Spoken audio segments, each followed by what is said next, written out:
तुम्हारे नाम अब भी धड़कता है। 48। कॉलेज के रास्ते महर गाड़ी में बैठते हुए मन में बोली, ये आज मुझ पर इतनी मेहरबानी क्यों कर रहा है। वहीं उसे गाड़ी में बैठा देख व्योम भी गाड़ी में आ बैठा। उसकी नजर बैठी हुई महर पर गई, जो किसी ख्याल में डूबी सामने की तरफ देख रही थी। उसकी हरकत देख व्योम एक टेढ़ी मुस्कान के साथ झुका और महर के कान के पास आकर बोला, टेंशन मत लो, ये मेहरबानी मैं बस कल की अपनी की हुई गलती के लिए कर रहा हूँ।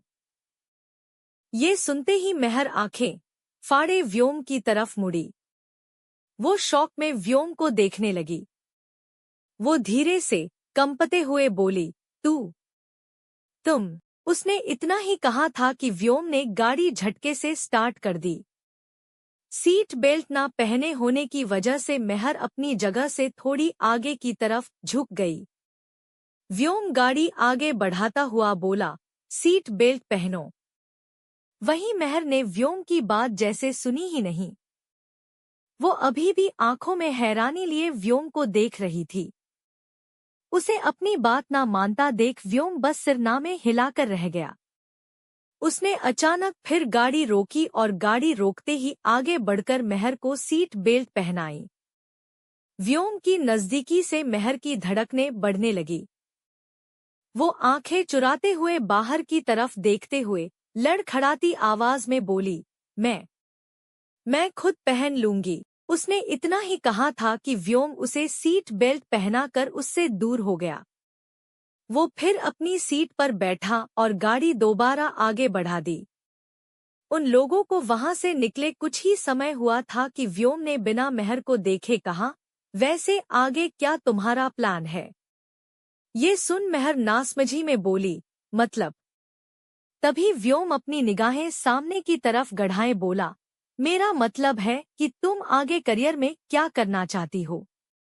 महर उसे बिना देखे धीमी आवाज में बोली, मुझे फैशन डिजाइनर बनना है। ये सुनते ही व्योम के चेहरे पर हल्की मुस्कान आई। वो महर को एक नजर देखकर बोला, अच्छा, वैसे तुम्हें देखकर लगता नहीं कि तुम्हारा सपना ये होगा। ये सुनते ही महर व्योम को घूरते हुए बोली, मतलब। वो कुछ पल रुकी और फिर बोली, क्यों नहीं हो सकता ये मेरा सपना। ये सुनते ही व्योम होंठ तिरछे किए महर को देख उसी लहजे में बोला, वो क्या है ना, फैशन डिजाइनिंग के लिए इंसान के अंदर डेडिकेशन होना चाहिए। उसने कंधे उचकाए और फिर कहा, और तुम। वो कुछ पल के लिए महर का चेहरा देखता रहा, फिर उसी लहजे में बोला, और मुझे उतनी सीरियस लगती नहीं। ये सुनते ही महर मुंह बनाए हल्के गुस्से में बोली, वो कैसे। तुम्हें कैसे पता कि मेरे अंदर डेडिकेशन है या नहीं, और बोल तो ऐसे रहे हो जैसे तुम बहुत सीरियस और सुलझे हुए हो। ये सुनते ही व्योम ने गाड़ी रोक दी और मुड़कर महर को घूरने लगा। व्योम को खुद को ऐसे घूरता और गाड़ी अचानक यूं रोकता देख महर हल्की घबराहट में बोली, तुमने गाड़ी क्यों रोकी। उसने इतना ही कहा था कि तभी व्योम उसे घूरते हुए गाड़ी से बाहर निकल गया। और व्योम को ऐसे बीच रास्ते में गाड़ी रोकता देख महर भी उसके पीछे गाड़ी से बाहर आई। बाहर आते ही वो जल्दी से उसके पास गई और हड़बड़ाहट में बोली, अरे, तुमने गाड़ी क्यों रोकी और बाहर क्यों ना गए। देखो, मुझे कॉलेज जल्द से जल्द पहुंचना है। उसने इतना ही कहा था कि उसे आसपास लोगों की फुसफुसाने की आवाज आई। ये आवाज सुनते ही महर पीछे मुड़ी, जहां बच्चे ग्रुप बनाकर आपस में बातें कर रहे थे। महर अब पूरी तरह मुड़ी और आसपास की जगह अच्छे से देखने लगी। वो जगह कोई और नहीं, उसका कॉलेज ही था और वो इस समय पार्किंग में थे। ये समझते ही महर एम्बैरेसमेंट के साथ अचानक आंखें भींचकर दोबारा व्योम की तरफ मुड़ी, पर व्योम वहां नहीं था। वो अपने कंधे पर जैकेट डाले सामने की तरफ बढ़ चुका था। महर व्योम को जाता देख पीछे से चिल्लाते हुए बोली, थैंक यू। उसने ये कहा ही था कि अचानक उसका फोन बजा। उसने फोन देखा जिस पर रिया का नाम शो हो रहा था। वो नाम पढ़ते ही मेहर की आंखें बाहर आने को हुईं। वो मन में बोली, लगता है क्लास शुरू हो गई है। वो खुद को कोसते हुए बोली, आज तो गई मेहर। ये बोल वो अंदर की तरफ भागी। वहीं व्योम भी बिना पीछे मुड़े वहां से प्रिंसिपल ऑफिस की तरफ बढ़ गया। उधर दूसरी तरफ एक बड़े से मॉल में रूहानिका और उसकी दोस्त दिया कुछ कपड़े देख रही थी। दिया की दीदी की अगले हफ्ते शादी थी, इसलिए वो 3 दिन बाद यूएसए जा रही थी। मेहंदी, हल्दी और बाकी रस्में यहीं इंडिया में होने वाली थी। इसीलिए आज रूहानिका कॉलेज से छुट्टी लेकर दिया के साथ शॉपिंग पर आई थी। वैसे तो दिया ने उसे पहले ही इसके बारे में बताया था, मगर कंपटीशन की वजह से ये बात रूहानिका के ज़हन से निकल गई थी। आज उसे मौका मिला तो वो उसके साथ आई। दोनों बैठी प्यारी प्यारी ड्रेसेस देख रही थी। अचानक दिया का ध्यान एक ड्रेस पर गया। वो उसे देखकर रूहानिका से बोली, रूहानिका, वो ड्रेस देख, कितनी खूबसूरत है, तुझ पर बहुत प्यारी लगेगी। जाना, इसे एक बार ट्राई करके दिखा। ये सुनते ही रूहानिका की नजर भी उस ड्रेस पर गई। उधर उसी मॉल की सबसे ऊपरी मंजिल में एक बड़े से केबिन में रियांश बैठा अपने सामने उस मॉल के मालिक से कुछ बात कर रहा था। वो आदमी रियांश को देखकर बोला, आशा करता हूँ कि अब आप अच्छे से समझ गए होंगे कि मुझे क्या चाहिए।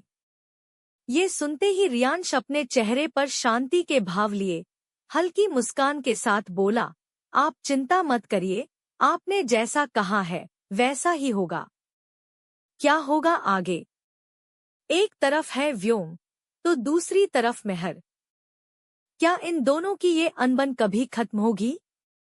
वहीं रूहानिका और रियांश एक ही मॉल में, क्या होगा आगे?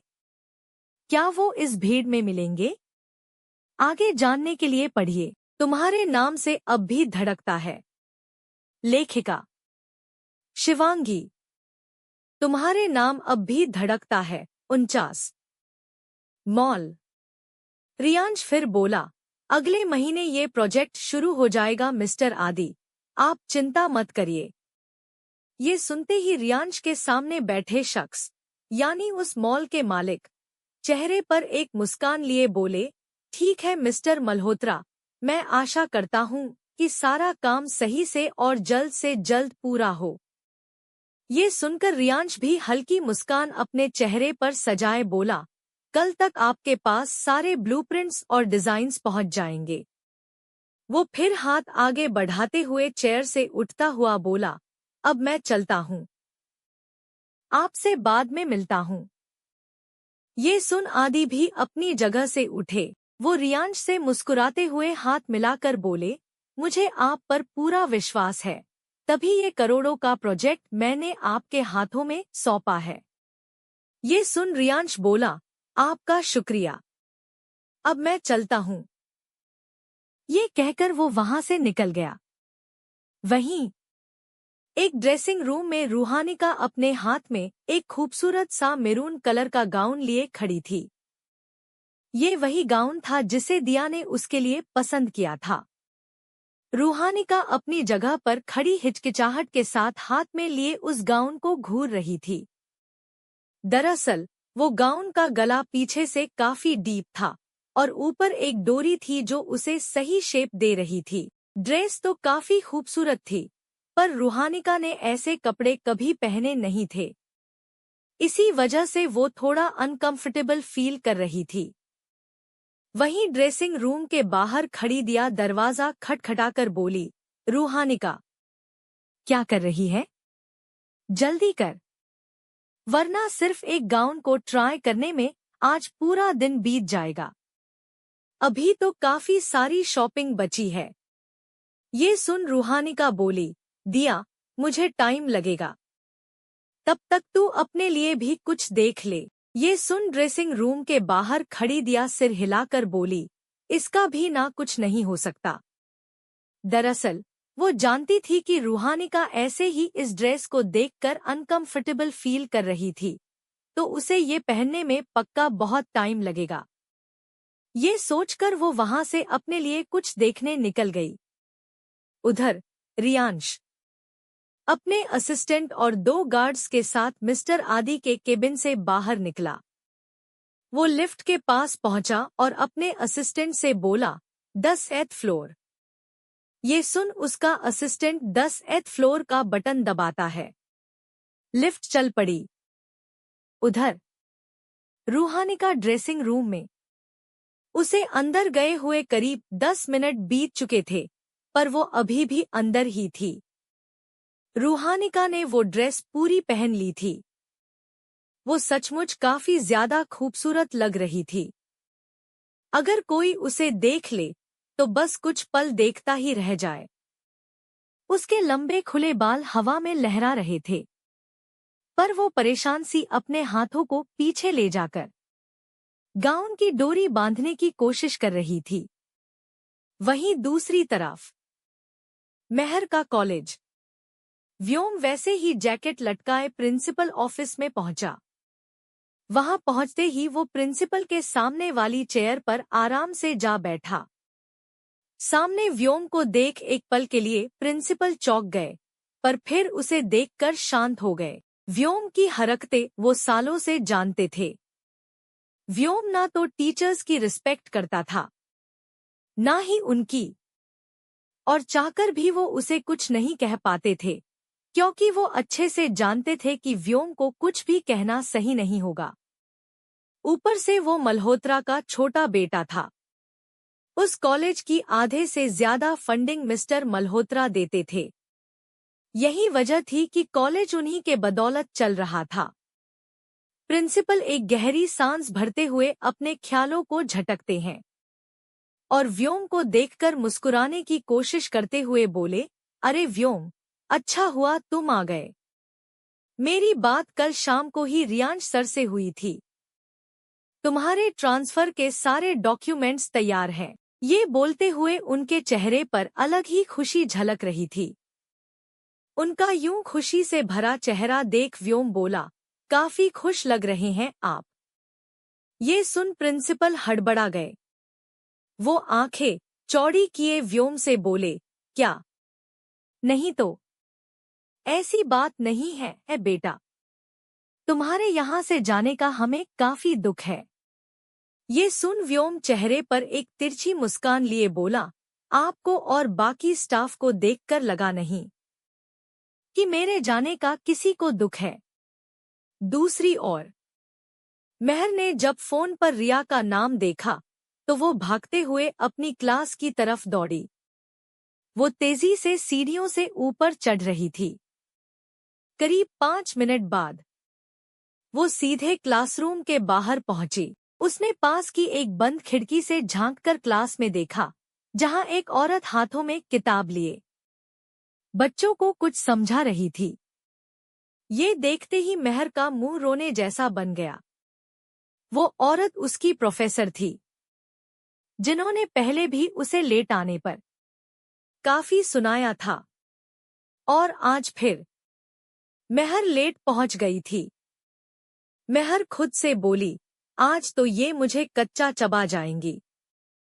उसने इतना ही कहा था कि उसकी नजर वहां से कुछ दूर पीछे बैठी रिया पर गई, जो छुपाकर उसे हाथों से इशारे कर रही थी, मानो वो इशारे से उसे पीछे के दरवाजे पर आने को कह रही हो। उसके इशारे समझ मेहर ने धीरे से सिर हिलाया और दबे पांव पीछे के दरवाजे की तरफ बढ़ी। दरवाजा बंद था। मेहर ने डरते हुए एक गहरी सांस भरी और धीरे से दरवाजा खोलकर अंदर झांका, जहां टीचर आगे एक बच्चे का डाउट क्लियर कर रही थी। उन्हें बिजी देख मेहर के चेहरे पर सुकून की मुस्कान आ गई। वहीं दूर बैठी रिया ने उसे जल्दी से आने का इशारा किया। ये समझ मेहर ने सिर हिलाया और तेज धड़कते दिल के साथ बैग को कसकर पकड़े झुकते हुए आगे बढ़ी। वो बस कुछ ही कदम चली होगी कि तभी टीचर उसकी तरफ मुड़ी। ये देखते ही रिया ने डर से आंखें भींच ली। टीचर उसकी तरफ मुड़ी। मेहर का दिल जोर जोर से धड़कने लगा। पर तभी उस बच्चे ने फिर सवाल कर दिया, जिससे टीचर का ध्यान दोबारा उसकी कॉपी में चला गया। मेहर ने एक पल भी बर्बाद नहीं किया। वो झट से आगे बढ़ी, आंखें सतर्क, सांसें अटकी हुई थी। दरवाजा हल्का सा बंद हुआ, पर टीचर ने सुना नहीं। रिया ने जल्दी से अपना बैग सरकाया और मेहर बिना आवाज किए अपनी जगह बैठ गई। वो लंबी लंबी सांसें लेने लगी, खुद को शांत करने के लिए, वरना कुछ देर पहले तो उसे लगा था कि डर और घबराहट से आज उसका दिल ही बाहर आ जाएगा। क्या होगा आगे? आज तो मेहर बाल बाल बच गई, पर क्या वो आगे भी हर बार ऐसी मुश्किलों से बचकर निकल पाएगी? वहीं दूसरी तरफ रूहानिका और रियांश एक ही फ्लोर पर हैं। क्या इस भीड़ में उनकी मुलाकात होगी? आगे जानने के लिए पढ़िए तुम्हारे नाम अब भी धड़कता है। अगर आपको मेरी कहानियां पसंद आए तो प्लीज मेरी और कहानियां भी पढ़े। लेखिका शिवांगी। अगर आपको मेरी कहानियां पसंद आई हों तो प्लीज फॉलो, सब्सक्राइब, शेयर और कमेंट करें। अपना फीडबैक जरूर दें। पढ़ने के लिए शुक्रिया। अगला भाग जल्द आएगा। पढ़ने के लिए शुक्रिया।